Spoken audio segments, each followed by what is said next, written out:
BJPയുടെ പിന്തുണ ഞാൻ ആവശ്യപ്പെട്ടിട്ടില്ല, ആവശ്യപ്പെടുകയില്ല. അവരെന്നെ പിന്തുണയ്ക്കുന്നുമില്ല. അവർ വേറെ സ്ഥാനാർത്ഥിയെ നിർത്തിയില്ല. കോൺഗ്രസ് എന്ന് പറഞ്ഞാൽ ഇന്ത്യയിലെ ഏറ്റവും വലിയ മതനിരപേക്ഷ പ്രസ്ഥാനമാണ്, സെക്കുലർ പ്രസ്ഥാനം. BJP ഒരു സെക്കുലർ പ്രസ്ഥാനമല്ല. അതുകൊണ്ട് അധികാരത്തിലിരിക്കുന്നുണ്ടെങ്കിലും അവരെപ്പറ്റി അത് പറയാൻ പാടില്ല. ഏറ്റവും വലിയ സെക്കുലർ പ്രസ്ഥാനമായ മതനിരപേക്ഷ പ്രസ്ഥാനമായ കോൺഗ്രസിൻ്റെ പിന്തുണ സ്വീകരിക്കുന്നതിൽ യാതൊരു തകരാറും ഇന്ത്യൻ രാഷ്ട്രീയത്തിലില്ല എന്നുള്ളത് ഞാൻ വ്യക്തമാക്കാൻ ആഗ്രഹിക്കുന്നു. CPIM ഇത് കേരളത്തിന് വെളിയിൽ എല്ലായിടത്തും ചെയ്തുകൊണ്ടിരിക്കുകയല്ലേ. തമിഴ്നാട്ടിൽ DMK നേതൃത്വത്തിൽ CPM, CPI, കോൺഗ്രസ്, മുസ്ലിം ലീഗ് ഐക്യമല്ലേ. അങ്ങനെയല്ലേ 8, 7, 15 MLA-മാർ CPIക്ക് CPM-ന് കിട്ടിയത്. 2 4 MP-മാരെ കിട്ടിയത്. രാജസ്ഥാനിൽ CPM-നൊരു MP ഉണ്ട്. ഞങ്ങൾക്കാകെ ഉള്ളത് 2, 1, 3, 4 MP-മാർ. രാജസ്ഥാനിൽ AKG കർഷക സമരം നയിച്ച ഒരു സ്ഥലത്ത് പണ്ട് മുതലേ ഞങ്ങൾ സ്വാധീനമുണ്ട്. 2 MLA-മാരുണ്ടാകും അവിടെ. ഒരു MP-യെ കിട്ടി. ഇന്ത്യ മുന്നണിയുടെ ഭാഗമായിട്ടാണത് കിട്ടിയത്. കോൺഗ്രസ് പിന്തുണയോടാണത് കിട്ടിയത്. അതിവിടെ കിട്ടില്ല. അപ്പോൾ CPIക്ക് 2, CPM-ന് 2, 4, രാജസ്ഥാനിൽ 5 MP-മാരെ കിട്ടിയത് കോൺഗ്രസ് പിന്തുണയോടാണ്, ഇന്ത്യ മുന്നണിയുടെ ഭാഗമായിട്ടാണ്. കേരളത്തിൽ മാത്രമാണ് കോൺഗ്രസും അല്ലെങ്കിൽ UDF, LDF തമ്മിൽ മത്സരം. അതിന് കാരണം UDF-നും ശക്തിയുണ്ട്, LDF-നും ശക്തിയുണ്ട്. പ്രത്യേകിച്ച് ആരുടെയും പിന്തുണയില്ലാതെ ഒന്നുകിൽ ഭരണകക്ഷി അല്ലെങ്കിൽ പ്രതിപക്ഷം, അങ്ങനെയാണ് വരുന്നത്. ഇവിടെ അധികാരത്തിലിരിക്കുന്ന CPM-നെ പിണറായി വിജയൻ ഒറ്റ MP-യെ മാത്രമാണ് വിജയിപ്പിക്കാൻ കഴിഞ്ഞത്, രാധാകൃഷ്ണനെ.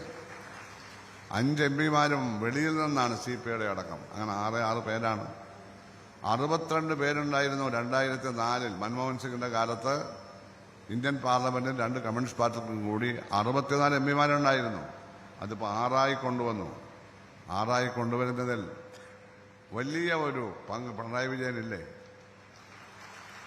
കോൺഗ്രസിനെതിരെ കേരളത്തിൽ അദ്ദേഹം അനാവശ്യമായ ആക്ഷേപങ്ങൾ ഉന്നയിക്കുമ്പോൾ കോൺഗ്രസുമായി ചേർന്ന് കോൺഗ്രസ് നേതൃത്വത്തിൽ ഇന്ത്യ മുന്നണിയിൽ പ്രവർത്തിക്കാൻ തീരുമാനിച്ചപ്പോൾ ഓഡിറ്റ് ബ്യൂറോയിൽ അദ്ദേഹം ഉറങ്ങുകയായിരുന്നോ എന്നാണ് എനിക്ക് ചോദിക്കാനുള്ളത്. അപ്പം മലർന്നു കിടന്ന് തുപ്പുകയാണ്.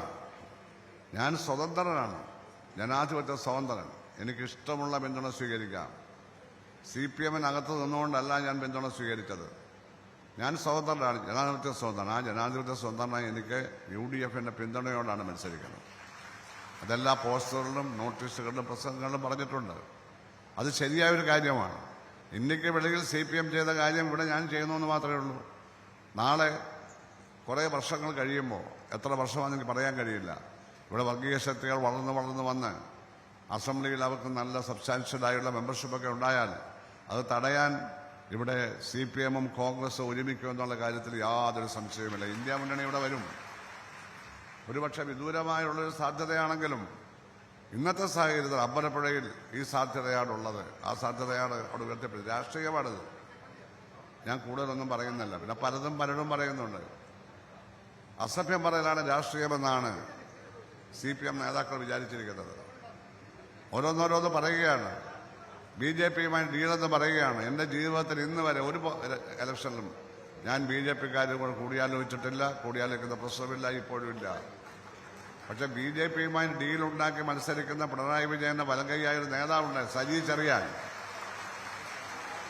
അദ്ദേഹം ജില്ലാ കമ്മിറ്റി മാത്രമല്ല, സ്റ്റേറ്റ് സെക്രട്ടേറിയറ്റ് മെമ്പറാണ്.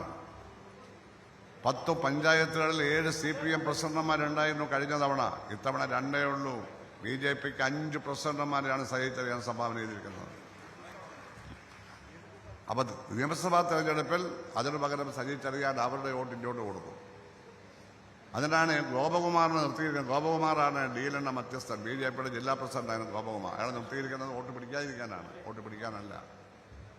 വളരെ ശക്തമായ തരത്തിൽ അവിടെ UDF സ്ഥാനാർത്ഥിക്ക് പിന്തുണ കൊടുത്ത് സജി ചെറിയാന്റെയും കൂട്ടാളികളുടെയും ഏറ്റവും വൃത്തികെട്ട അഴിമതികളും മറ്റുമെല്ലാം അവിടെ തുറന്നു കാണിച്ചാൽ ചെങ്ങന്നൂരും ജയിക്കും. അത് തുറന്ന് കാണിക്കുന്നുണ്ടോ എന്നുള്ളത് പരിശോധിക്കണം.